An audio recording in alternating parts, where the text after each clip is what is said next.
ఉమామహేశ్వరరావును కస్టడీకి కోరుతూ ఏసీబీ నాంపల్లి కోర్టులో పిటిషన్ దాఖలు చేసింది.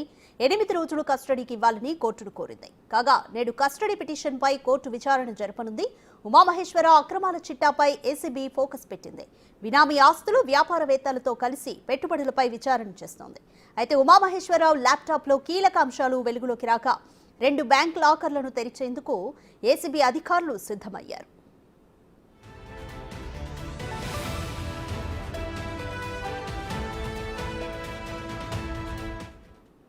మోర్ డీటెయిల్స్ మా ప్రతినిధి రాణా ప్రతాప్ అందిస్తారు.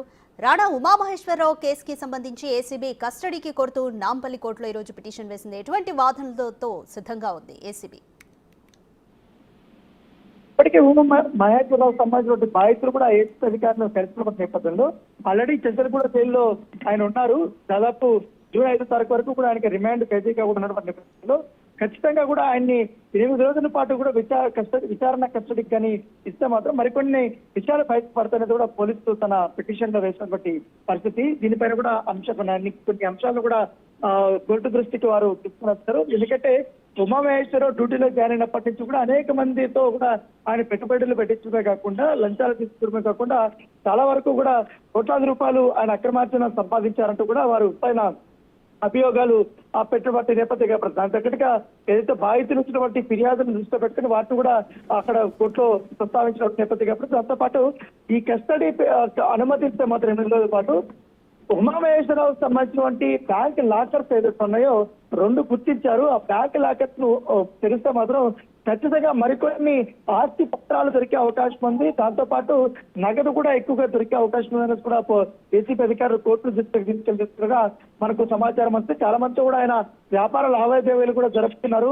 చాలా వరకు కూడా పెట్టుబడులు పెట్టారు కాబట్టి ఈయన ఎక్కడి నుంచి ఇంతవరకు డబ్బులు వచ్చింది, ఎవరెవరితో ఈయనతో వ్యాపార లావాదేవీలు కొనసాగిస్తున్న దానిపై కూడా కూపీ లాగాలనే ఉద్దేశంతో కూడా ఏసీబీ అధికారులు ఉన్నారు. దాని తగ్గట్టుగానే గత వారం రోజుల నుంచి కూడా అనేక రకాలుగా ఆయన పైన వచ్చినటువంటి ఆరోపణలు దృష్టి పెట్టుకుని వాటిపైన ఎంక్వైరీ చేశారు. ఎంక్వైరీ చేసిన తర్వాత ఆధారాలు కూడా వారు సేకరించిన నేపథ్యం కాబట్టి ఇప్పుడు కస్టడీ కానీ వస్తే మాత్రం ఈ ఆధారాలు బేస్ చేసుకుని ఆయన్ని క్వశ్చన్ చేస్తారు. దాంతోపాటు ఈయనతో పెట్టుబడులు పెట్టినటువంటి వారందరినీ కూడా విచారణకు పిలవాలని కూడా ఏసీబీ అధికారులు భావిస్తున్నటువంటి నేపథ్యం అయితే కనపడుతుంది. ప్రస్తుతం అయితే మరొకటి ఏమైందంటే ఆయన ఒక డైరీ మెయింటైన్ చేస్తున్నారు. దాంతోపాటు ఒక ల్యాప్టాప్ కూడా మెయింటైన్ చేస్తున్నారు. ఈ డైరీలోనూ ఈ ల్యాప్టాప్లోనూ చాలా కీలకమైనటువంటి అంశాలను కూడా ఆయన ప్రస్తావించినట్టుగా మనకు సమాచారం. డైరీలో కొంతమంది పేర్లను రాసుకున్నారు. ఎస్పీ సందీప్ సంబంధించినటువంటి విషయంలో ఇతను ఇద్దరు కలుపుకొని ఒక పెట్టుబడులు పెట్టారనేది కూడా ఒక రాసుకున్నారు కాబట్టి, కాకపోతే ఆయన ఏ సందీప్ అనేది ఇప్పటివరకు పోలీసులు తేల్చాల్సి ఉంది కాబట్టి ఇవంతా కూడా ఆయన కస్టడీకి అనుమతిస్తే వెలుగులోకి వచ్చే అవకాశం ఉందనేసి కూడా వారు చెప్తున్నారు. దానితో పాటు ఇప్పటి వరకు కూడా ఆయన సంపాదించినటువంటి ఆస్తులన్నీ కూడా ఆయన పేరు మీద కాకుండా కొంత బినామీల పేరు మీద కూడా ఆయన పెట్టినట్టుగా తెలుస్తుంది. కొన్ని కుటుంబ సభ్యుల పేర్ల మీద కూడా పెట్టినట్టుగా తెలుస్తుంది.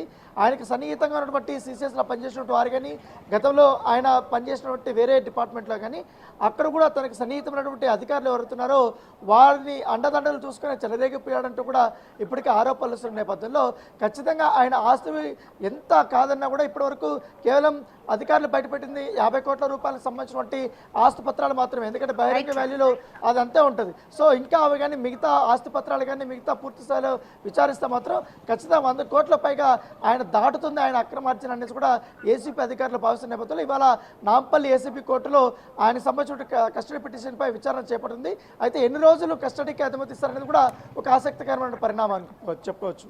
Thank you Rana.